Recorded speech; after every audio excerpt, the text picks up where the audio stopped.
Baik, hari ini kita akan membahas materi mengenai laporan realisasi anggaran yang berbasis kas. Ini dipresent oleh dan disusun oleh kelompok 9, Vice Julia, Amelia Monica, Anisha Sri Septika. Nah, untuk diskusi hari ini kita akan bagi dari tiga sesi nantinya. Pertama, kita akan mendengarkan paparan materi dari kelompok penyaji, hasil diskusi kelompok yang akan dipaparkan. Yang kedua, kita akan discuss mengenai materi tersebut. Dan yang ketiga, kita akan saya berikan sedikit materi terkait laporan realisasi anggaran yang berbasis kas. Untuk itu, silakan dipersilakan pada kelompok. Kalau sudah siap, silakan dimulai aja presentasinya. Baik, silakan. Baik, Pak. Assalamualaikum warahmatullahi wabarakatuh. Waalaikumsalam. Warahmatullahi wabarakatuh. Perkenalkan, kami dari kelompok 9 akan mempresentasikan hasil diskusi kami yang berjudul tentang laporan realisasi anggaran berbasis kas. Sebelumnya, perkenalkan, saya Vici Julia Afni, dan saya ditemani oleh dua rekan saya, yaitu Amelia Monica dan Anisha Sri Septika. Adapun topik-topik yang akan kami bahas yaitu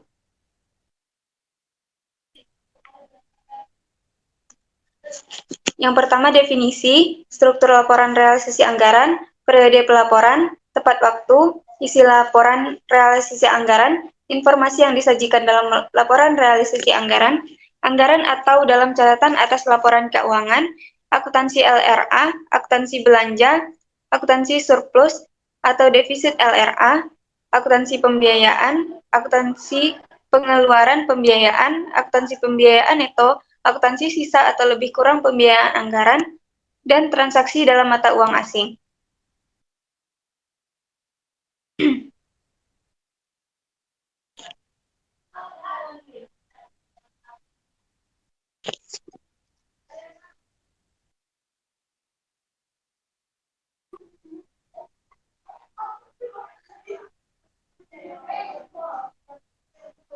Yang pertama, definisi.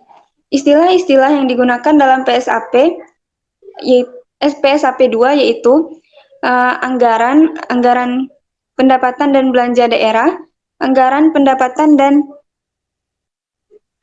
belanja negara, apropriasi, azas bruto, basis kas, belanja, dana cadangan, entitas pelaporan, kas daerah, kas negara, kebijakan akuntansi, kurs otoritas kredit anggaran, pendapatan LRA, pembiayaan, perusahaan daerah, perusahaan negara, rekening kas umum negara, rekening kas umum daerah, saldo anggaran lebih, sisa lebih atau kurang pembiayaan anggaran, surplus defisit LRA, dan transfer.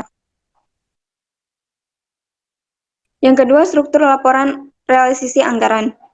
Laporan realisasi anggaran menyajikan informasi realisasi pendapatan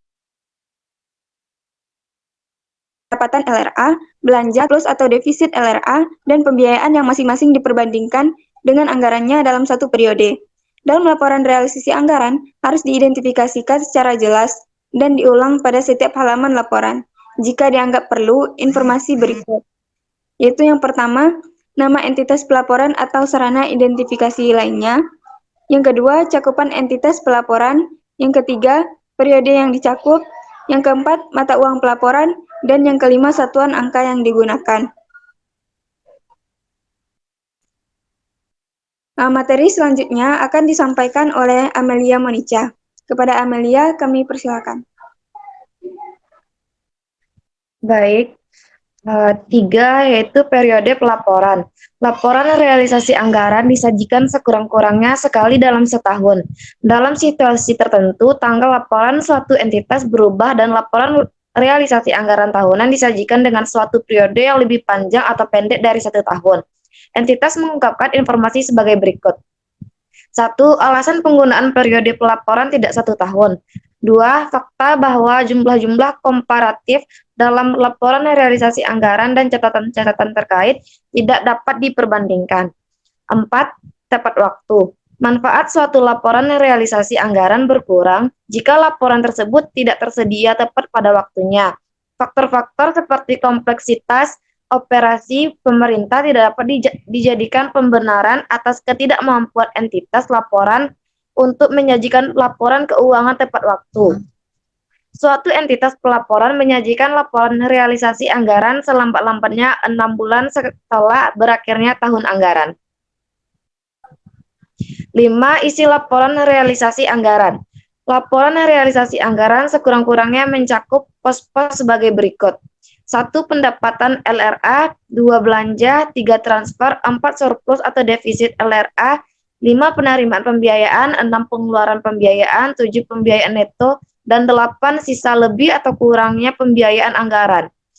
Pos, judul, dan sub jumlah lainnya disajikan dalam laporan realisasi anggaran diwajibkan oleh pernyataan standar akuntansi pemerintahan ini, atau apabila penyajian tersebut diperlukan untuk menyajikan laporan realisasi anggaran secara wajar.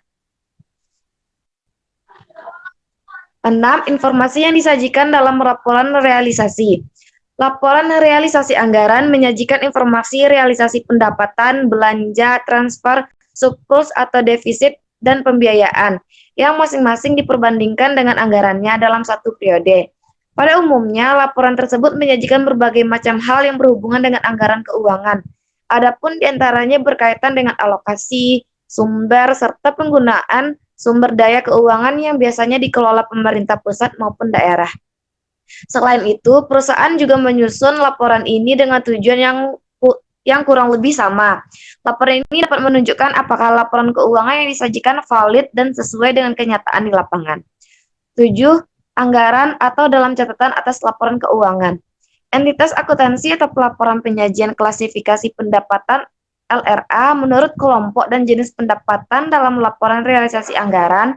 Rincian lebih lanjut jenis pendapatan disajikan pada catatan atas laporan keuangan.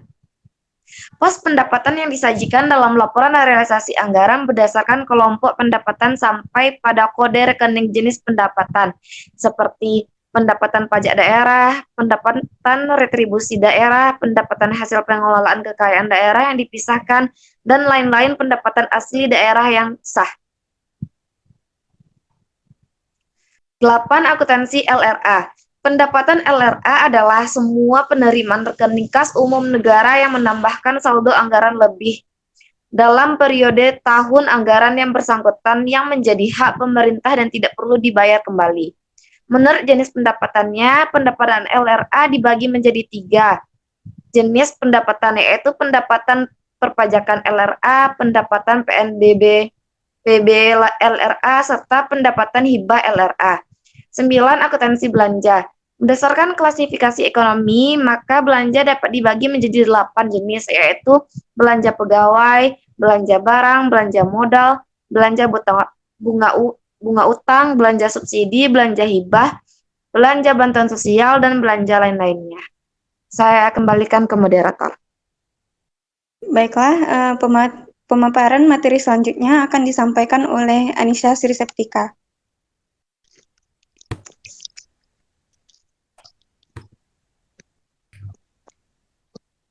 Baik, saya akan membacakan materi selanjutnya, yaitu 10 akuntansi surplus atau defisit LRA.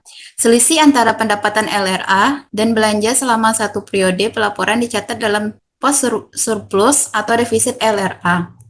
Surplus LRA adalah selisih lebih antara pendapatan LRA dan belanja selama satu periode pelaporan.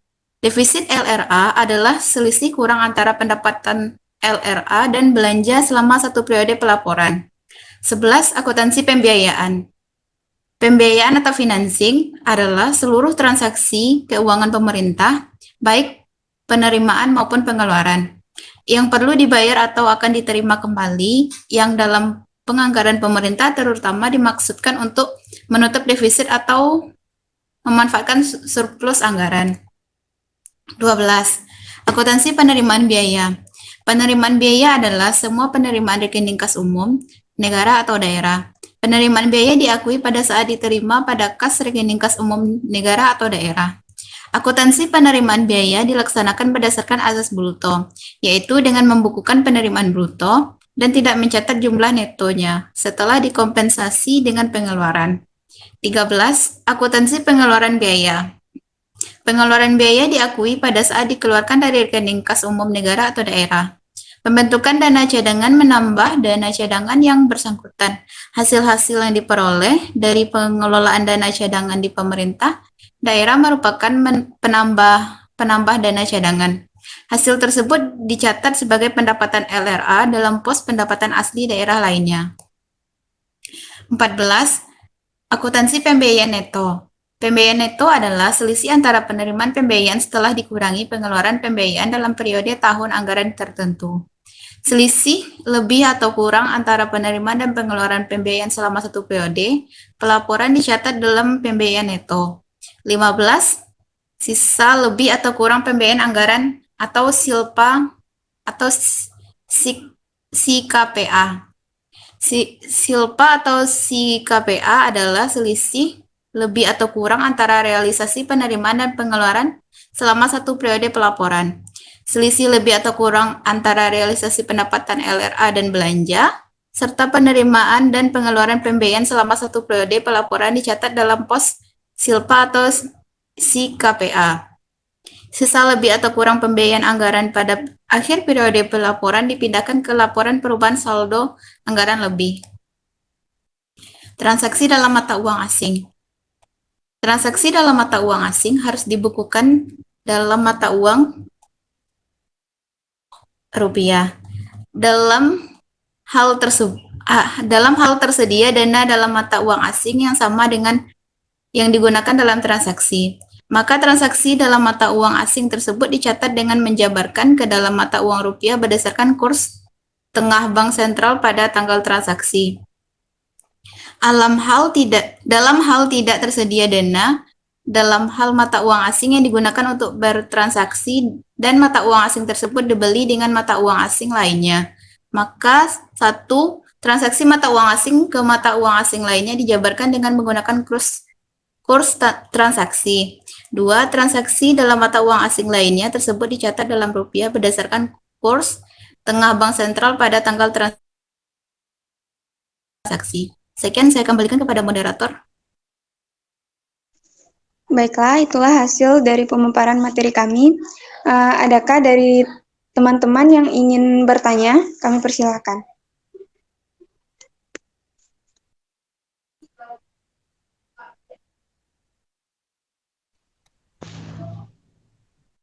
Melia Vice. Ya, kami persilakan kepada Melia. Baik, perkenalkan nama saya Melia Aprosisanti dengan NIM 20230010. Izin bertanya, pertanyaannya yaitu, pada saat kapan biaya dapat diakui sebagai beban? Dan apakah penerapan akuntansi biaya itu bisa diterapkan di seluruh perusahaan? Sekian, terima kasih. Maaf, Mel, bisa diulangi kembali? Baik, pada saat kapan biaya dapat diakui sebagai beban, dan apakah penerapan akuntansi biaya bisa diterapkan di seluruh perusahaan? Baik, terima kasih kepada Melia. Apakah ada teman-teman lain yang ingin bertanya lagi? Kami persilakan.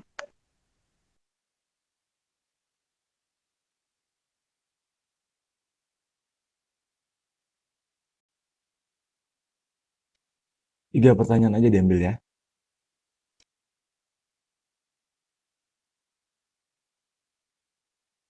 Ya, Pak.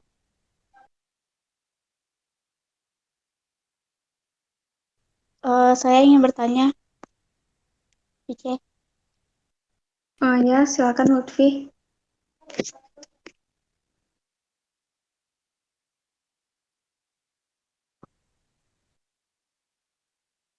Baik, pertanyaan saya adalah, kenapa transaksi dalam mata uang asing harus dibukukan dalam mata uang rupiah? Terima kasih, Lutfi. Ya, sama-sama.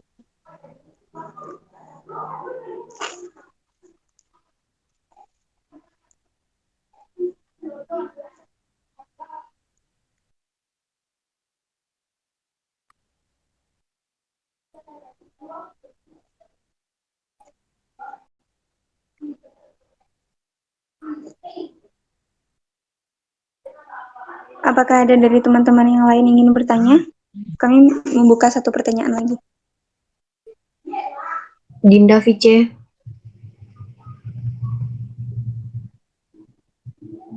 Silakan.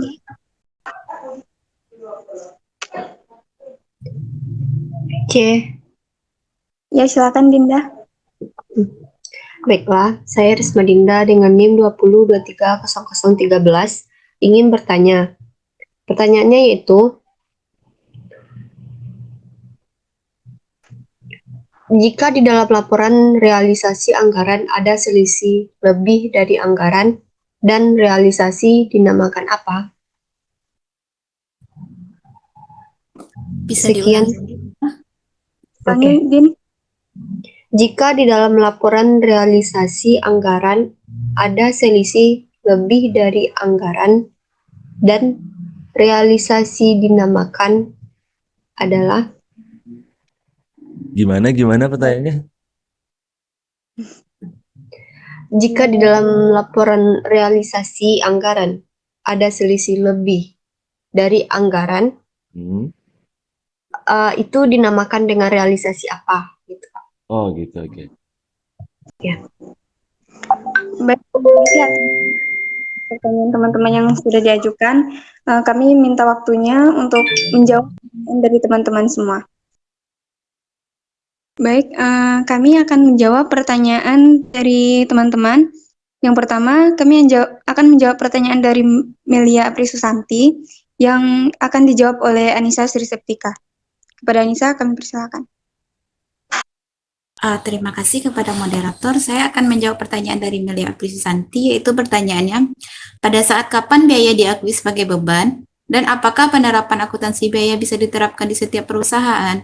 Jawabannya yaitu, biaya akan diakui sebagai beban ketika manfaat dari biaya tersebut sudah dirasakan oleh perusahaan. Dan setiap perusahaan memiliki karakteristiknya sendiri. Ada yang bertugas memproduksi barang sejak awal, namun ada juga perusahaan yang hanya menjualkan produk. Ini sebabnya penerapan akuntansi biaya bentuknya bisa berbeda di setiap badan usaha. Saya kembalikan kepada moderator. Bagaimana Saudari Melia, apakah merasa paham dengan jawaban dari kelompok kami? Baik, kepada Saudari Nisa, kan biaya beban itu kan diakui sebagai beban itu kalau pada saat biaya tersebut sudah dirasakan oleh perusahaan. Maksudnya tuh biaya yang tersebut sudah dirasakan oleh perusahaan itu seperti pengeluaran apa saja, biaya-biaya apa saja, apakah Saudari Nisa bisa menjelaskan lebih rinci lagi? Sekian, terima kasih.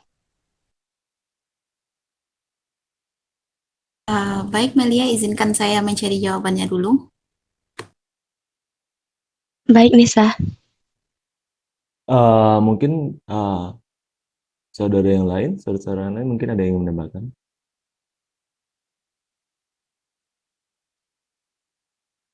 Kapan biaya itu diakui sebagai beban? Penyaji menjawab tadi apabila manfaat dari biaya tersebut sudah dirasakan oleh perusahaan, maka biaya tersebut diakui sebagai beban. Tapi si ini siapa tadi yang nanya Vice? Siapa sih? Siapa nanya Melia, tadi? Pak. Amelia, ya. Melia pengen contohnya ya. Contohnya seperti apa gitu ya? Iya Pak. Iya Oke. Pak. Oke. Kan ada yang ingin menambahkan, silakan. Saya, Pak, Ya, silakan. contohnya seperti biaya air dan listrik, Pak. Ketika sudah 1 Ini bulan siapa yang dipakai, ngomong nih? Tunggu itu sebentar. dibayarkan.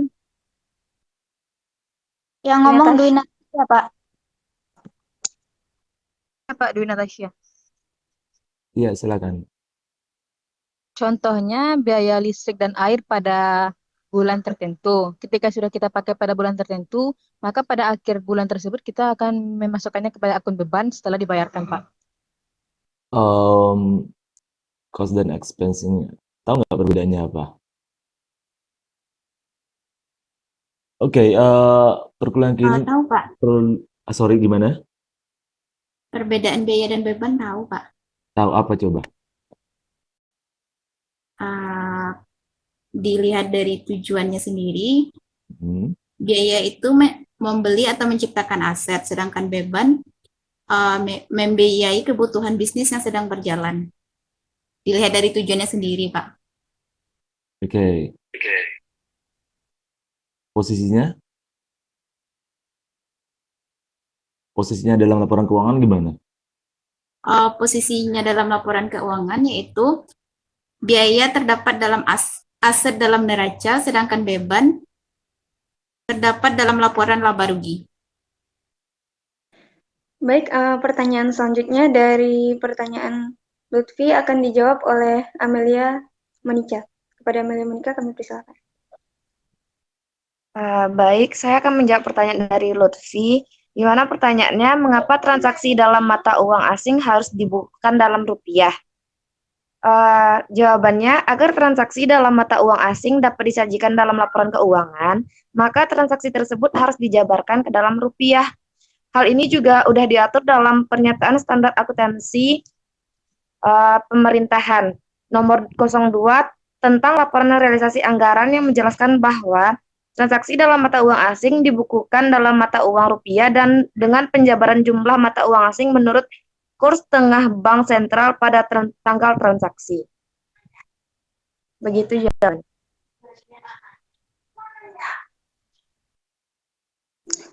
Apakah dari saudara Lutfi sendiri bisa menerima jawaban dari kelompok kami?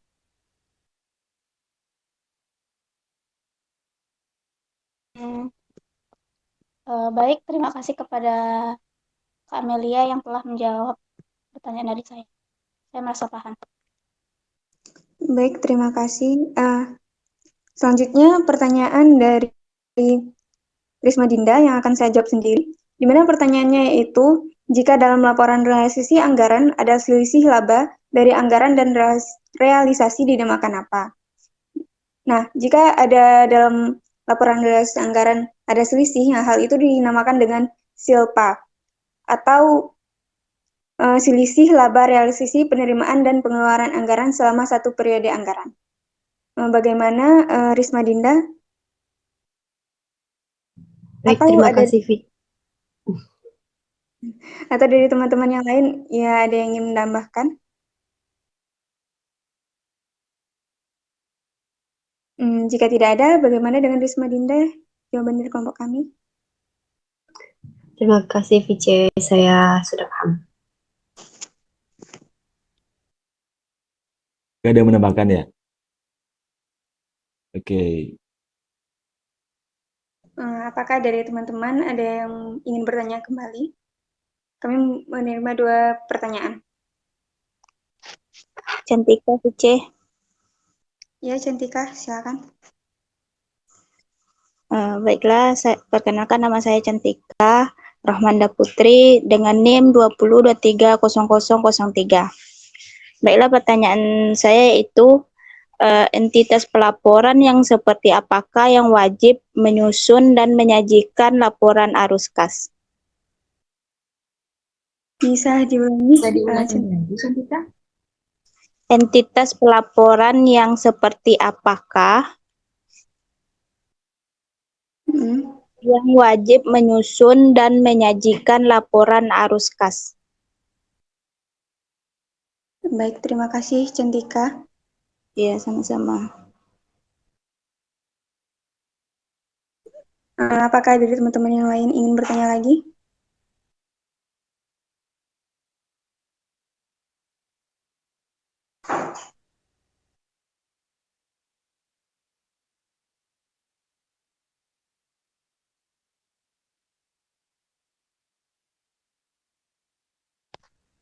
Hasna, share. Ya, Hasna, silakan. Baik, Assalamualaikum warahmatullahi wabarakatuh. Perkenalkan, nama saya Hasna Nursani dengan NIM 20230007. Pertanyaannya yaitu, jelaskan mengenai laporan realisasi anggaran. LRA dan apa tujuan penyusunan laporan realisasi anggaran? Dan apa tujuan? Apa tadi? Penyusunan laporan realisasi anggaran. Nah, terima kasih Hasna. Ya, Vishes. Baik, kami minta waktu kepada teman-teman untuk menjawab pertanyaan.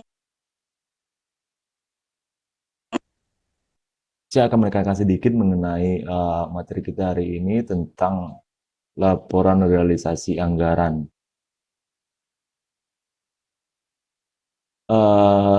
Baik, dimulai dari pertanyaan tadi. Pertanyaan tadi itu mengenai pengakuan beban. Pengakuan beban dan biaya ya. Kapan biaya tersebut diakui sebagai beban. Nah, seperti yang di-mention oleh teman-teman saudara tadi, bahwasanya dalam akuntansi itu ada namanya cost dan expense. Cost itu biaya, expense itu adalah beban. Biaya ini atau cost itu merupakan sebuah pengeluaran atau nilai dari nilai pengorbanan yang dikeluarkan untuk memperoleh suatu manfaat di masa yang akan datang dari suatu produk, dari suatu barang atau jasa. Nah, ini general pengertiannya, saudara juga bisa mendapatkan ini di berbagai sumber ya. Nah, umumnya ini pada cost itu biasanya dikeluarkan cuman apa ya, sekali saja, satu kali oleh perusahaan, yaitu pada saat meng-create barang tersebut gitu atau mengeluarkan jasa yang dimaksud gitu. Nah, biaya-biaya di dalamnya ini termasuk ke dalam misalkan ada jasa untuk jasa gitu ya, misalkan biaya ongkos kirim atau biaya servis, biaya pemasangan dan biaya lain-lain gitu. Nah, itu dalam termasuk elemen biaya. Nah, barang dan jasa yang dibeli itu nantinya akan dicatat itu sebagai aset di perusahaan gitu. Pada neraca dalam laporan keuangan dalam bentuk aset tetap nantinya gitu. Biaya biaya dibayar muka atau prepaid expense, persediaan atau inventory atau pada posisi lainnya gitu. Artinya apa? Artinya nanti aset ini ternyata belum mendatangkan manfaat dan keuntungan bagi perusahaan gitu. Nah, misalkan contoh biaya yang dikeluarkan perusahaan, misalkan dari pembelian mesin-mesin produksi yang biasanya itu mencakup harga unit mesin tersebut, ongkos kirimnya, packagingnya, ongkos pemasangannya, dan itu termasuk ke dalam biaya yang harus dikeluarkan. Nah, seluruh biaya ini semuanya akan tercatat dalam neraca dan diklasifikasikan sebagai aset tidak lancar. Karena memang dasarnya perusahaan belum merasakan manfaat dari mesin baru tersebut gitu kan. Tapi biayanya sudah dikeluarkan di awal untuk untuk ongkos tadi gitu, ongkos pemasangan gitu dan seluruh biaya-biaya yang dikeluarkan di depan gitu. Nah, jadi dari hal tersebut juga dapat disimpulkan bahwasanya biaya tersebut merupakan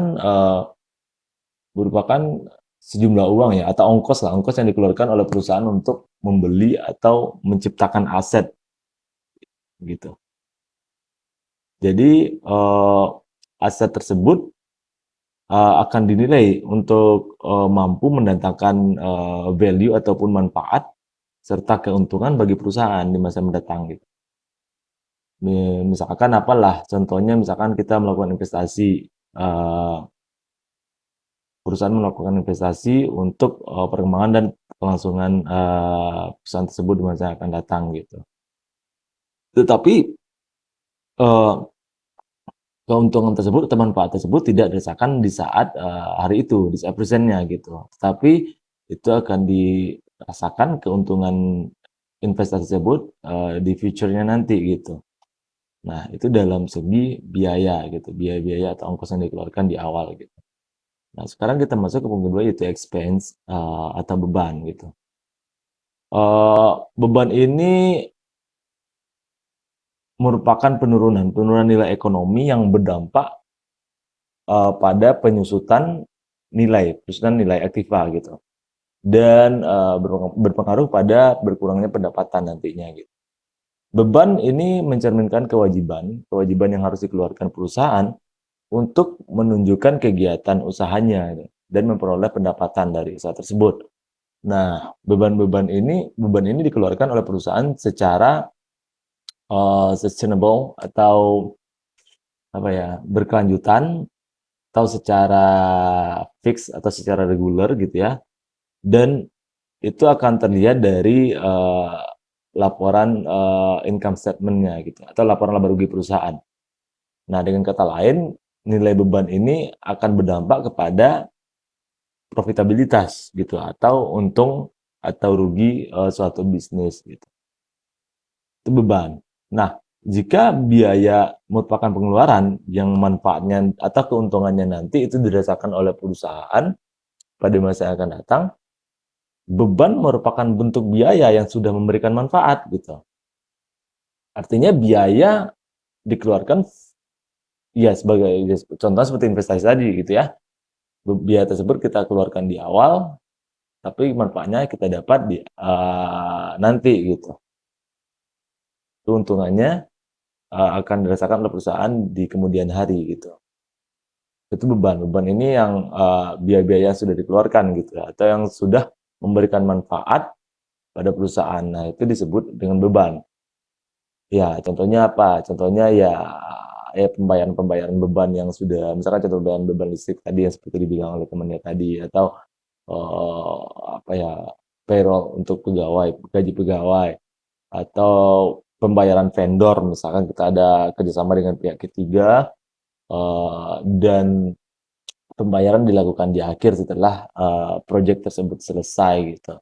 Terus tagihan-tagihan ya tagihan air atau tagihan listrik seperti yang dibilang oleh temannya tadi gitu. Terus ada yang namanya beban sewa kantor kita bayar di awal, tapi manfaatnya belum kita rasakan gitu. Misalkan sewa di Bademungka ya, sewa di Bademungka misalkan. Kita menyewa sebuah building untuk kantor, tetapi biaya sudah dikeluarkan di awal gitu. Tetapi bangunan tersebut belum kita rasakan manfaatnya gitu. Nah, itu pencatatannya yaitu akan ada di akhir periode sebagai beban gitu. Apabila manfaat ekonomis dari aset tersebut sudah dirasakan di akhir periode gitu ya. Di akhir periode itu sudah dirasakan manfaatnya gitu. Nah, dampaknya apa gitu? Dampaknya misalkan dampak dari terhadap struktur modalnya gitu. Jadi sebelum ke dampak, kita lihat contohnya misalkan dalam pembukaan bisnisnya gitu. Misalkan untuk menghindari apa ya, kesalahpahaman bagi saudara-saudara nantinya untuk perbedaan atau pengakuan biaya terhadap beban ini, misalnya contohnya gini. Misalkan perusahaan ini membeli sebuah mesin seharga misalkan taruhlah 100 juta gitu ya, dengan nilai ekonomis, anggap saja biasanya kita menggunakan mesin tersebut dapat tinggal 5 tahunan lah gitu, untuk 5 tahun ke depan, dan itu digunakan untuk mengolah bahan mentah menjadi barang jadi gitu. Apa tuh contohnya? Misalkan mesin penggilingan lah gitu ya. Dengan nilai ekonomis selama 5 tahun dan kita beli di awal, semua biaya kita berikan di awal termasuk ongkos perakitan, ongkos kirim dan segala macam ongkos penyusunan atau perakitannya mesinnya gitu ya. Nah, ini memiliki nilai ekonomis 5 tahun dan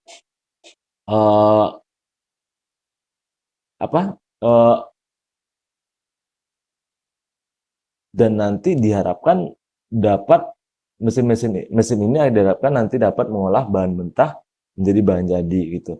Nah, nilai aset ini misalkan 100 juta tadi gitu, itu eh, itu merupakan representasi moneter dari total utilitas kita ya, yang diberikan dalam uang dari jumlah total manfaat yang akan perusahaan dapatkan di kemudian hari gitu.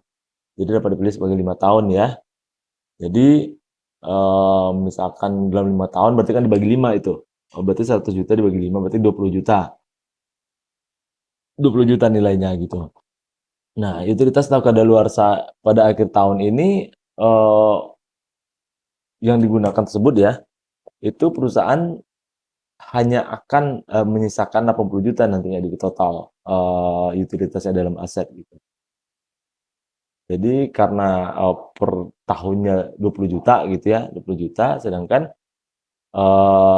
total nilai dari mesin ini 100 juta. Nah, pada tahun pertama itu akan apa ya, nilai penyusutannya itu 20 juta. Jadi hingga tinggal 80 juta untuk total utilitas dalam aset setelah 1 tahun pemakaian gitu.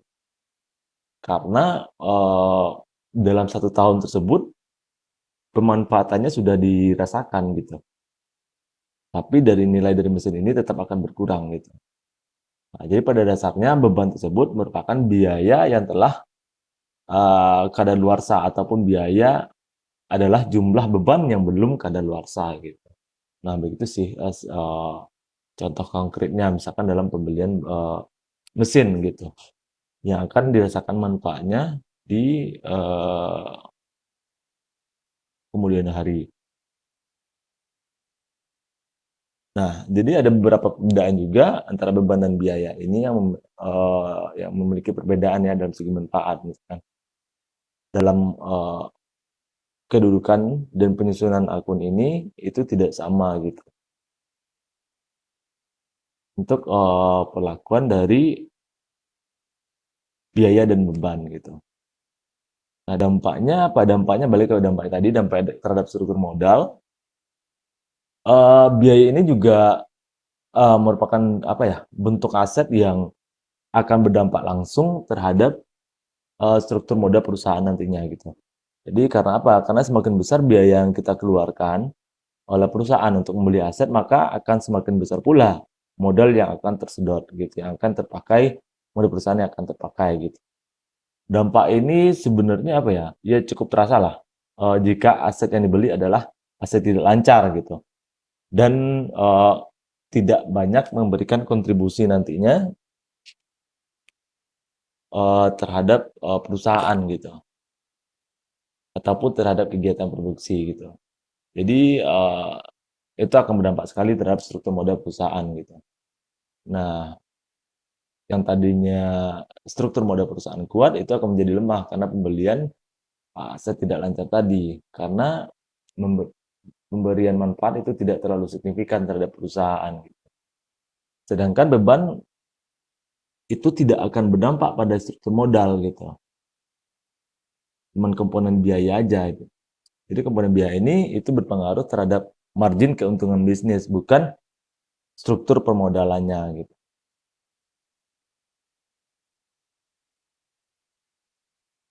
Dalam laporan keuangan pun biaya akan tercatat sebagai aset gitu ya, aset dalam neraca seperti yang dijawab oleh tadi teman saudara tadi itu. Aset tersebut bisa termasuk dalam aset lancar, misalkan persediaan gitu kan, dan bagian aset lancar, semua bagian dari aset lancar dibayar di muka, maupun aset tidak lancar nantinya, seperti misalkan aset tetap gitu, atau biaya-biaya yang dibayarkan di muka gitu. Tetapi dalam pencatatannya, dalam laporan keuangan itu dimasukkan ke dalam golongan aset gitu. Untuk ini sedikit tambahan mengenai pertanyaan dari media tadi ya, kapan biaya tersebut diakui sebagai beban gitu. Pak, saya boleh bertanya, Pak? Ya, silakan Bu. Pelaporan beban tuh bisa dibatalkan, Pak? Sorry, gimana? Misalnya kayak biaya listrik gitu ada salah pencatatan terus mau dibatalkan gitu Pak.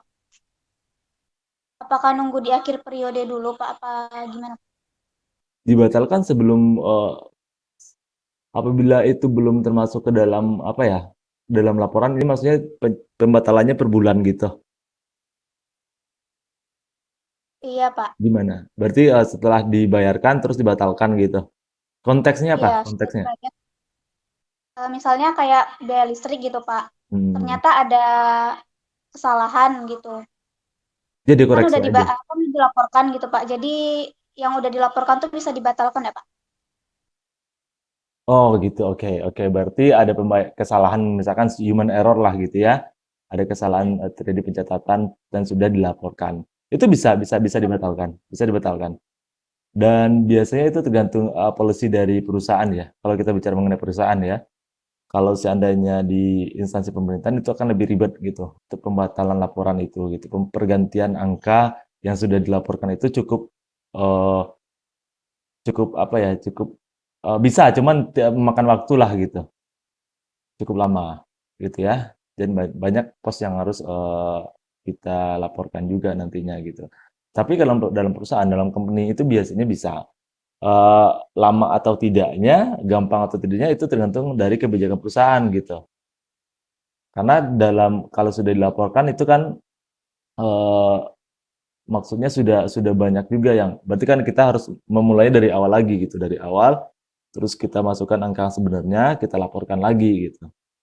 Tapi asalkan eh, kesalahan tersebut atau pembatalan tersebut atau pergantian angka-angka yang salah tadi selama masih belum dilaporkan dalam laporan keuangan akhir tahun itu nggak masalah sih. Itu bisa dilakukan pembatalan atau pergantian angkanya gitu ya. Ya baik Pak, terima kasih Pak.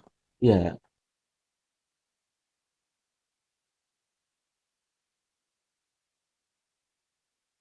Baik, silakan dilanjutkan ini Baik, eh Pak. kelompok ya. Terima kasih, Pak.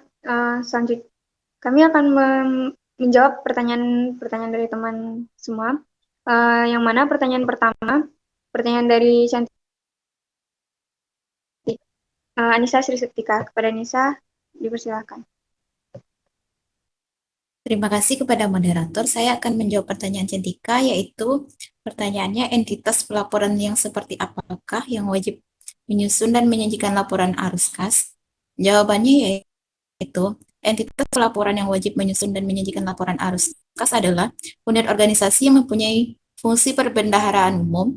Unit organisasi yang mempunyai fungsi pembendaharaan umum adalah unit yang ditetapkan sebagai bendaharawan umum negara atau daerah atau kuasa bendahara umum negara atau daerah. Saya kembalikan kepada. Baik, terima kasih Anissa. Apakah ada dari teman-teman yang ingin menambah jawaban dari kelompok kami?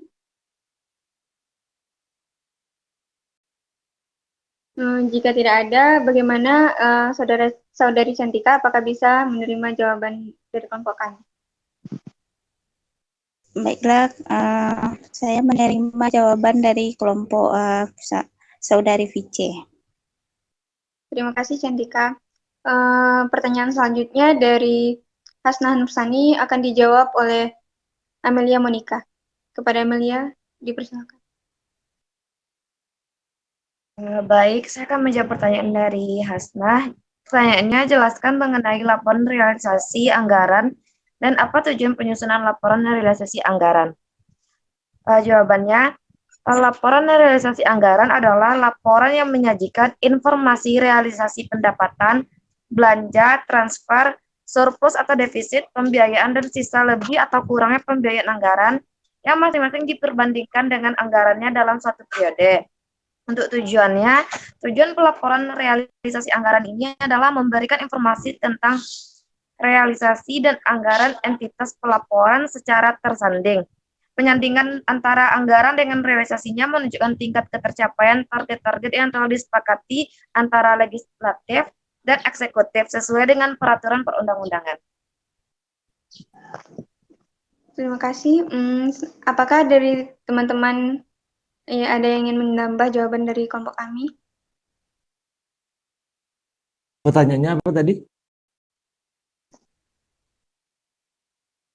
Jelaskan mengenai laporan realisasi anggaran dan apa tujuan penyusunan laporan realisasi anggaran, Pak. Baik, silakan jika ada yang ingin menambahkan atau uh, saudara-saudara yang memiliki sumber yang berbeda, silakan. Terima Oke, kasih, Arslan. saya tambahkan sedikit ya.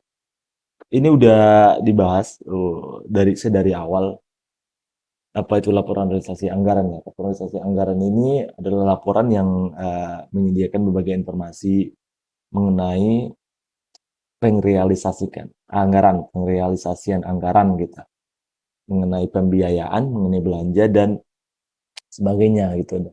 Dan itu akan di-compare atau dibandingkan dengan jumlah anggaran dalam satu periode gitu. Nah, biasanya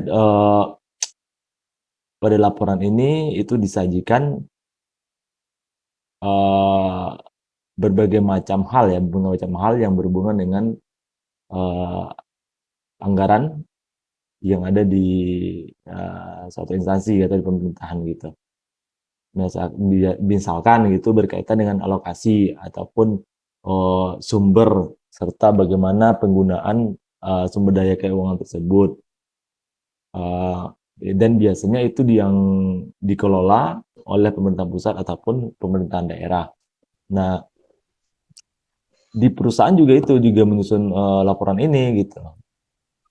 Tetapi di perusahaan perbedaannya yaitu di perusahaan itu memiliki tujuan kurang lebih juga sama untuk laporan realisasi anggaran ya. Tetapi laporan ini tidak dapat menunjukkan apakah laporan keuangan yang disajikan oleh perusahaan itu valid dan sesuai dengan kenyataan di lapangan gitu. Jadi kompleksitasnya agak berbeda antara pemerintahan dan perusahaan gitu. Nah, dalam laporan realisasi anggaran ini itu terdapat berbagai unsur penyajian dalam laporan realisasi anggaran ini, di antaranya itu pendapatan dari LRA ini, laporan realisasi anggaran ini sendiri, terus adanya belanja, adanya transfer dan belanja ataupun pembiayaan nantinya gitu.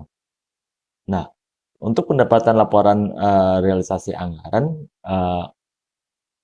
itu bisa atau dengan kata lain itu penerimaan ya, dapat diartikan sebagai penerimaan dari BUN atau BUD gitu, bendahara umum negara ataupun bendahara umum daerah jika itu terdapat di daerah.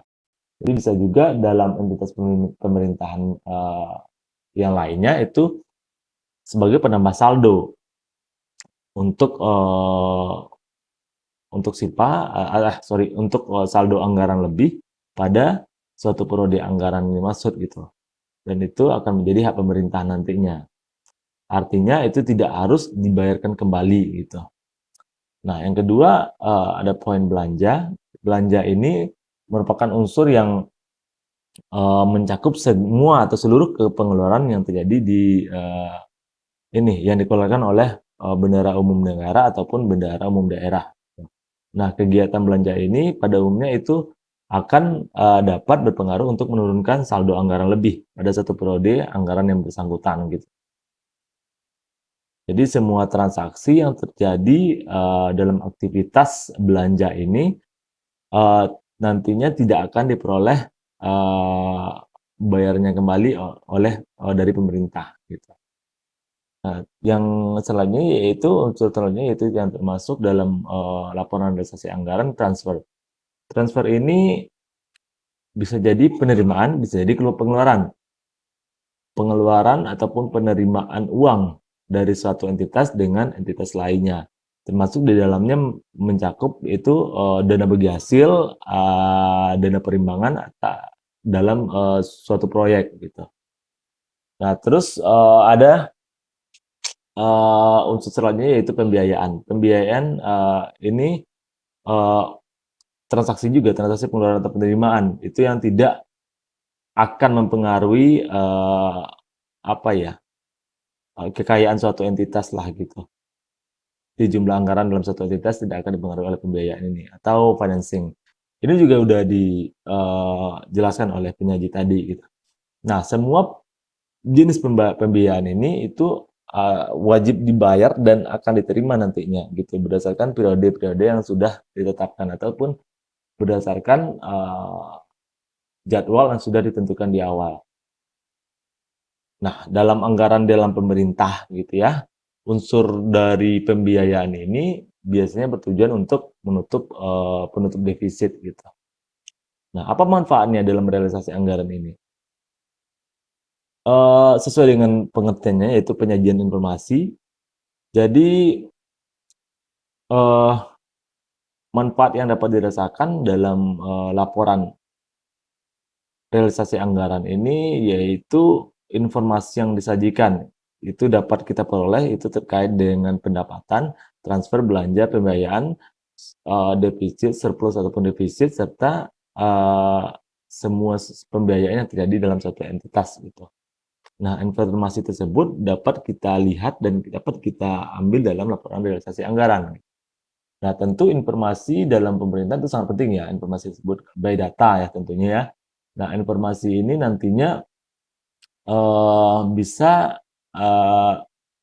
kita jadikan sebagai acuan atau pembanding nantinya untuk tahapan evaluasi. Evaluasi dalam pengambilan berbagai keputusan nantinya di masa yang akan datang gitu. Karena kalau tidak based on data nanti keputusan-keputusan ataupun kebijakan yang diambil kemudian hari tidak akan dapat berpengaruh juga nantinya gitu. Maka informasi tersebut dapat kita pakai sebagai acuan gitu. Nah, misalkan untuk pengalokasian sumber daya ekonomi ataupun bagaimana kedisiplinan sebuah entitas untuk pelaporan anggarannya gitu ataupun bagaimana pelaporan dalam sebuah entitas itu apabila kita lihat dari sisi akuntabilitasnya gitu. Nah, berdasarkan hal-hal tersebut dapat kita simpulkan juga bahwa ternyata laporan realisasi anggaran ini banyak juga manfaatnya gitu.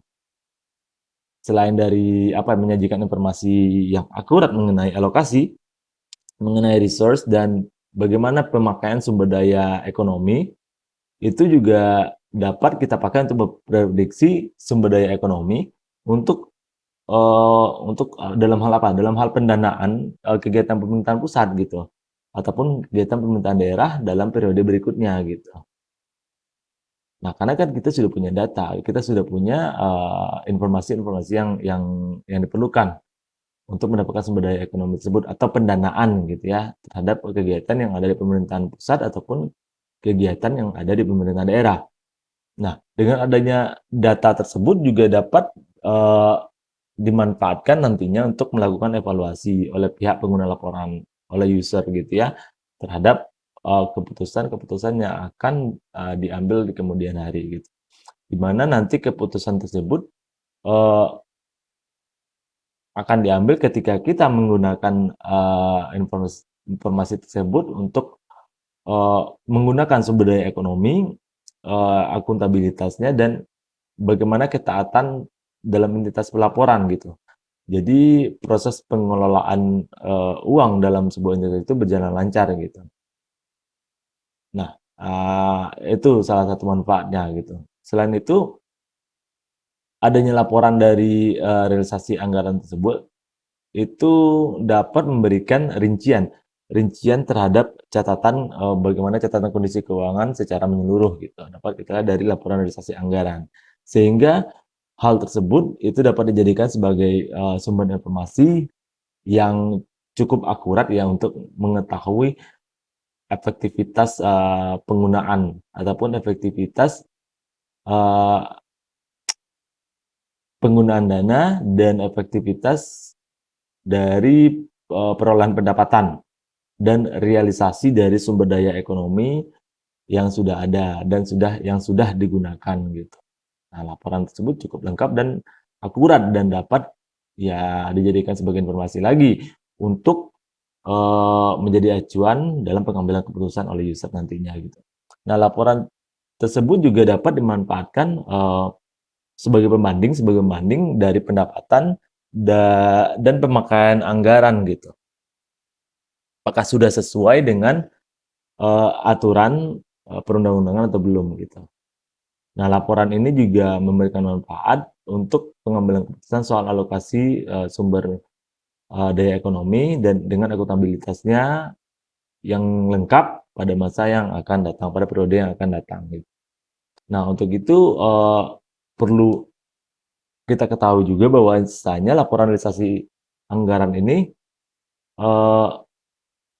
juga dapat memberikan informasi terkait bagaimana perolehan dan penggunaan sumber daya yang sudah dilaksanakan gitu.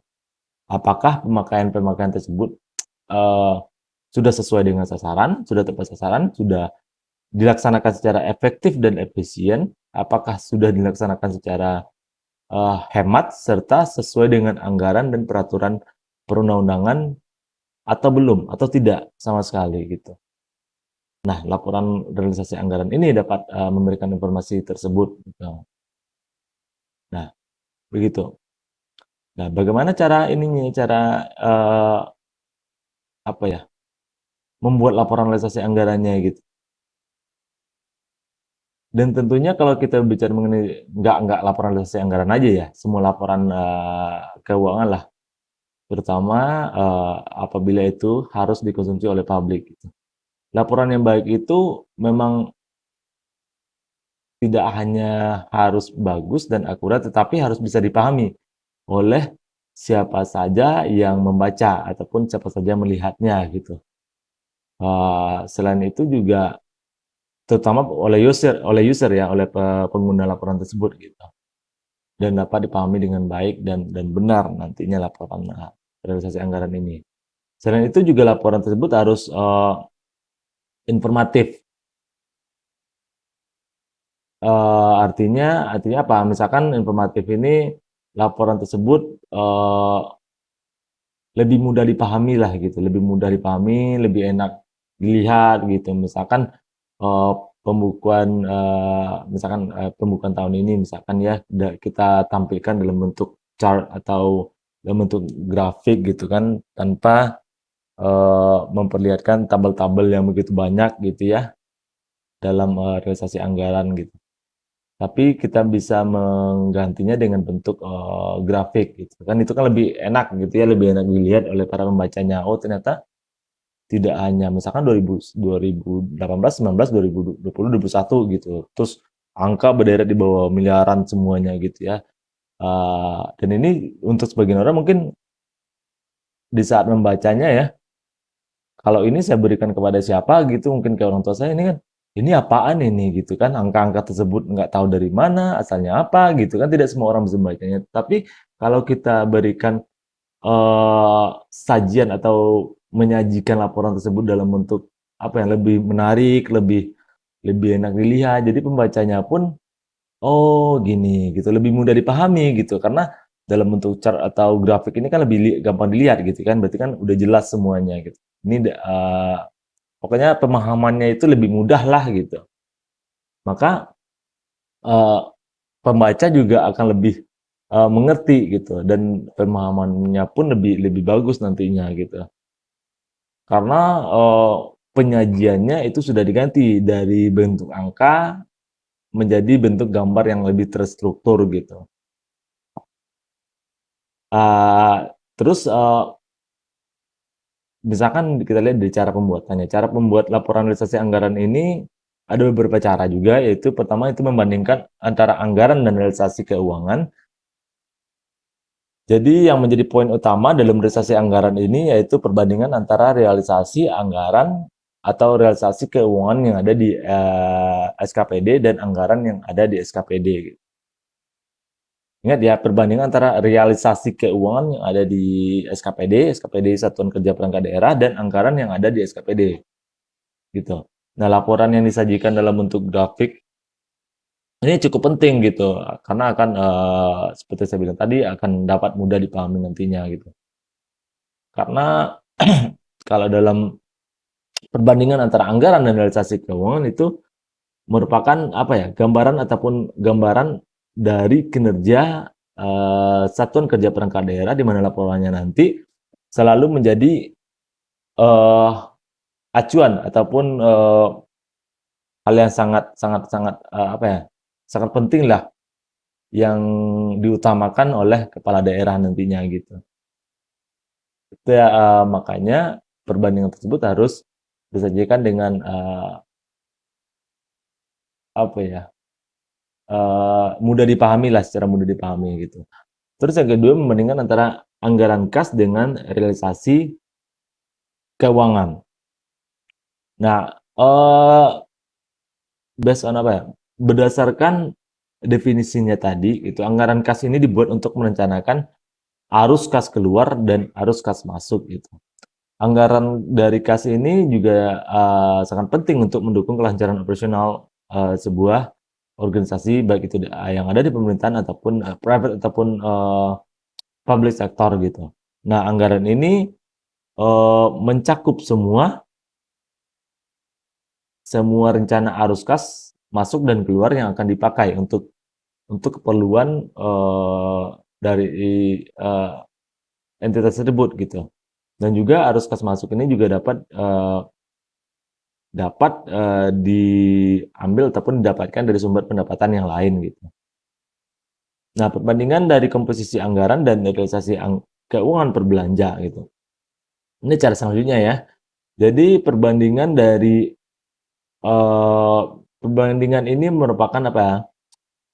Merupakan salah satu bentuk pengelolaan data yang nyata dari keuangan yang ada di entitas tersebut yang bisa dilaporkan kepada pihak atasan gitu. Nah, proses perbandingan ini dilakukan dengan cara menyajikan perbandingan anggaran setiap jenis belanja gitu. Gunanya apa gitu? Gunanya nanti agar hal tersebut bisa dijadikan sebagai bahan pertimbangan oleh atasan untuk menyusun anggaran pada periode laporan anggaran berikutnya gitu. Nah, terus cara penyajian yang lainnya itu terkait dengan grafik mengenai realisasi keuangan bulanan per program gitu. Nah, grafik yang dimaksud merupakan untuk mengetahui bagaimana sih serapan anggaran gitu. Serapan anggaran atau gimana sih trennya gitu. Atau bagaimana realisasi keuangan pada masing-masing periode gitu. Nah, grafik ini akan menjelaskan nantinya. Jadi berdasarkan grafik tersebut juga bisa diambil bagaimana acuan dari perencanaan kegiatan untuk periode anggaran laporan keuangan tahun periode selanjutnya gitu. Nah, selanjutnya itu dapat juga diperbandingkan dengan realisasi keuangan dengan progres dari kegiatan yang secara fisik gitu. Nah, dari tadi sudah saya bilang juga ya bahwasanya laporan anggaran ini merupakan salah satu bentuk ukuran kinerja gitu. Nah, tetapi hal tersebut itu menjadi lebih lengkap apabila laporan realisasi keuangan tersebut disertai dengan laporan progres tentang bagaimana visi kegiatan gitu. Bagaimana proses yang terjadi di lapangan gitu. Nah, laporan dari laporan realisasi keuangan ini ada baiknya juga itu diselipkan ataupun dilengkapi dengan laporan progres tentang kegiatan fisik gitu. Sehingga dari sanalah akan terlihat nanti bagaimana progres dari kegiatan yang sedang berlangsung gitu. Nah, dalam pembuatan laporan realisasi anggaran ini juga harus diperlihatkan itu identifikasi dari setiap pos dalam setiap halaman laporan keuangan. Misalkan dari nama dari entitas ataupun sarana yang terdapat di entitas tersebut. Terus apa currency yang dipakai gitu. Bagaimana cakupan dari entitas pelaporannya. Terus bagaimana periode cakupannya serta satuan-satuan angka yang digunakan dalam pencatatannya gitu ya. Nah, itu merupakan sebuah apa ya? Lebih baik itu diselipkan dalam proses perbandingan realisasi anggaran dengan proses kegiatan yang mencakup kegiatan fisik gitu.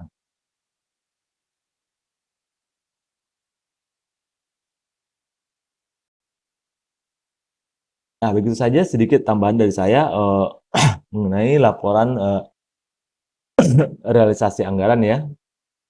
Dari pertanyaan dari saudara, sorry siapa yang tanya tadi?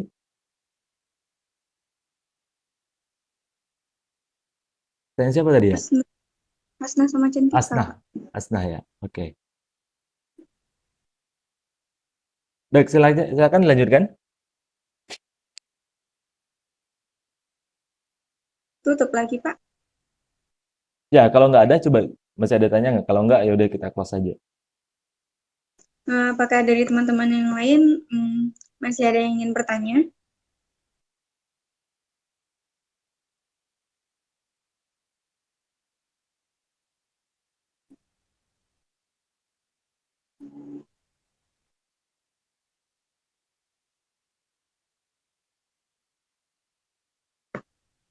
Nggak ada lagi, Pak. Ya sudah, silakan ditutup. Baik, itulah hasil diskusi dari kelompok kami.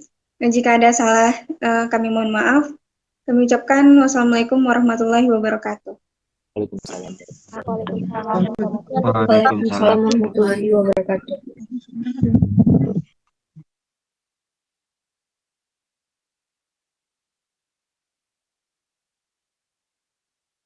Baik, saudara-saudara, apakah ada masih ragu terkait materi laporan realisasi anggaran ini? Atau ada pertanyaan tambahan mungkin?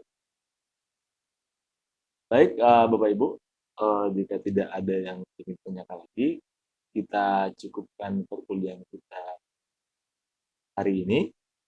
Sampai di sini ya, sampai ketemu minggu depan dengan pertemuan present materi oleh kelompok 10 dan kelompok 11. Dan saya tunggu juga informasi mengenai tugasnya. Dan cukup sampai di sini. Sehat-sehat Bapak Ibu semua. Saya akhiri pertemuan kita hari ini. Selamat pagi. Assalamualaikum warahmatullahi wabarakatuh. Waalaikumsalam warahmatullahi wabarakatuh.